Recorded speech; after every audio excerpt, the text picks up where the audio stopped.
Welcome to bird media. నేను మీ పవన్ కృష్ణమూర్తి. చిన్నప్పుడు చందమామ పుస్తకంలో భేతాళ కథలు చదువుకునేవాళ్ళం. దాంట్లో మనకి ఒక లైన్ ఉండేది, పట్టు వదలని విక్రమార్కుడు భేతాళుడి శవాన్ని భుజం మీద వేసుకొని బయలుదేరుతున్నాడు. ఇలా ఉంది కదా.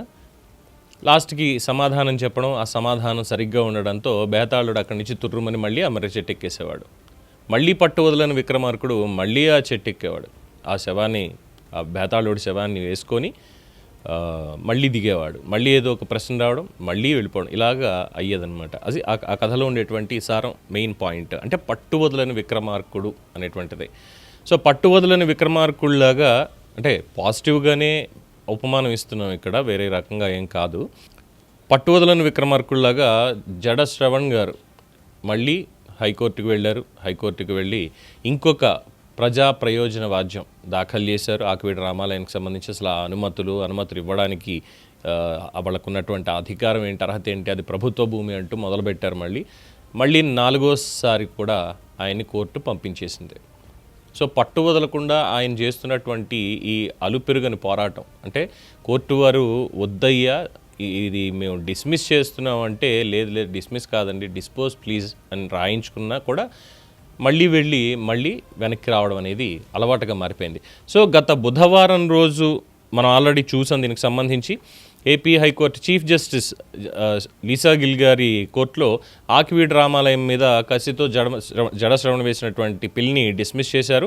ఆయన డిస్పోజన్ రాయమన్నారు. ఇంతకు మునుపు ఆయన వేసిన రిట్ పిటిషన్లో కావాలంటే చెప్పుకోమన్నారు. అన్ని అనుమతులు తీసుకున్నా కూడా ఈయన ఏ అనుమతులు లేవని అబద్ధాలు చెప్పారు, కానీ అక్కడ ఉపయోగపడలేదు. ఇది గత బుధవారం జరిగింది. అలాగే ఆ రోజు సీనియర్ న్యాయవాది వైవి రవిప్రసాద్ గారు రామాలయం తరఫున ఆయన వాదనలు వినిపించారు. అది అక్కడికి అయ్యింది. అండ్ ఆఫ్టర్ దట్ మళ్ళీ గురువారం రోజున హైకోర్టు సింగిల్ బెంచ్లో నిన్నటి పిల్ కొట్టివేత.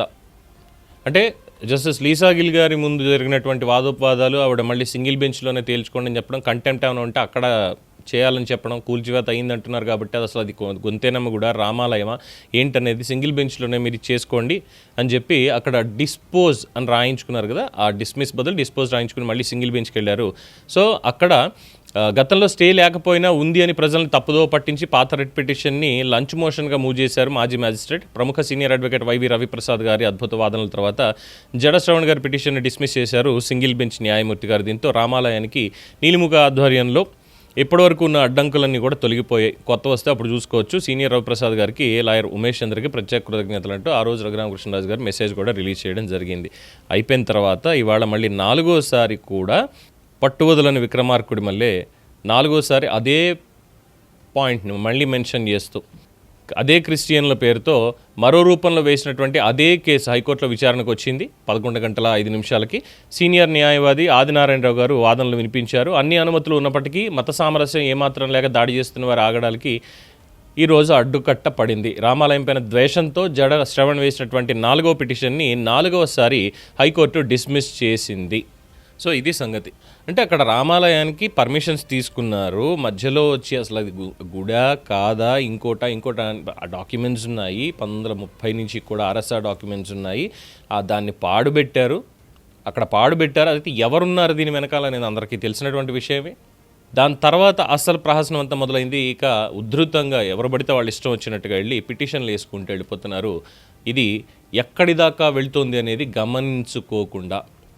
అయినా సరే కోర్టు వారు ఆన్ మెరిట్స్ అన్ని చూస్తారు కాబట్టి చూసి ఇవాళ 4వసారి కూడా సక్సెస్ఫుల్గా ఆ పిటిషన్ని పిల్ని సస్పెండ్ చేశారు, పూర్తిగా పంపించారనమాట. ఇంకా కొట్టేసి మళ్ళీ ఏముంది, మళ్ళీ రేపు వెళ్తారు, సుప్రీంకోర్టుకి వెళ్తారా. అక్కడికి వెళ్ళిన తర్వాత అక్కడ అవమాన పడే బదులు ఇక్కడే ఆగిపోతే బెటర్ ఏమో అనేటువంటి సలహా కూడా చాలామంది ఇవ్వడం జరుగుతోంది న్యాయ నిపుణులు. సో మరొకసారి రామాలయం కోసం పాటుపడుతున్నటువంటి రాజుగారు కావచ్చు, అక్కడ ఉన్నటువంటి రామభక్తులకు కావచ్చు, అందరికీ కూడా ధన్యవాదాలు.